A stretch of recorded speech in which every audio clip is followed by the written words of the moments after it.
મહુવા ગાંધી કોમ્પ્લેક્સના ભાડુઆત વેપારીઓએ મહુવા નગરપાલિકાને રજૂઆત કરી। મહુવા શહેરના વ્યસ્ત વિસ્તારમાં આવેલ ગાંધી કોમ્પ્લેક્સમાં વ્યવસાય કરતા ભાડુઆત ભાડાર્થી વેપારીઓએ મહુવા નગરપાલિકા સામે અવાજ ઉઠાવ્યો છે। પાઘડી સિસ્ટમ હેઠળ ભાડે દુકાન ચલાવતા વેપારીઓએ શહેરના ચીફ ઓફિસર સમક્ષ રજૂઆત કરી છે કે કોમ્પ્લેક્સના આસપાસના રસ્તાઓ ખૂબ જ ખરાબ હાલતમાં છે, જેના કારણે દુકાનદારો તેમજ ગ્રાહકોને દૈનિક મુશ્કેલીઓનો સામનો કરવો પડી રહ્યો છે। વેપારીઓએ આ રજૂઆતમાં જણાવ્યું છે કે કોમ્પ્લેક્સમાં સ્ટ્રીટ લાઇટની વ્યવસ્થા નબળી હોવાથી રાત્રિના સમયે અંધારું છવાઈ જાય છે અને સુરક્ષા પર પણ પ્રશ્નચિહ્ન ઉભા થાય છે।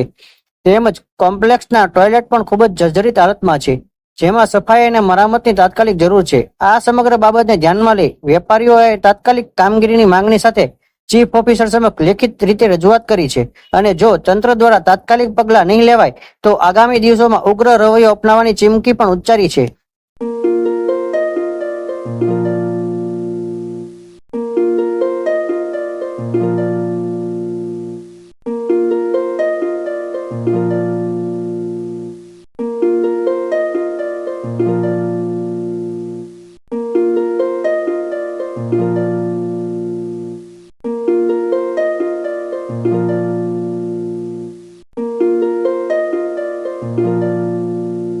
મહુવા નગરપાલિકા શોપિંગ સેન્ટરના તમામ વેપારીઓ ભેગા થઈ અને મહુવા નગરપાલિકા ચીફ ઓફિસરને અમે અમારા પ્રશ્નોની રજૂઆત કરવા માટે આવેલા અને રજૂઆત કરી અને પ્લસ અમે અરજી આપીને નગરપાલિકા શોપિંગ સેન્ટરની જે સુવિધા અસુવિધા છે એને લઈને અમે બધા પ્રશ્નો કર્યા અને પ્રશ્નો ચીફ ઓફિસર સાહેબને વાંચી અને સંભળાવીને બોલાવવા અને ચીફ ઓફિસર સાહેબે એવું કીધેલું કે અમે સ્થળ ઉપર મુલાકાત લઈશું અને પછી કે અમારે જે કંઈ જે છે એ શાંતિ કરીને એ લોકો સમજૂતી કરી અને પછી અમે આગળ કાર્યવાહી વધારી।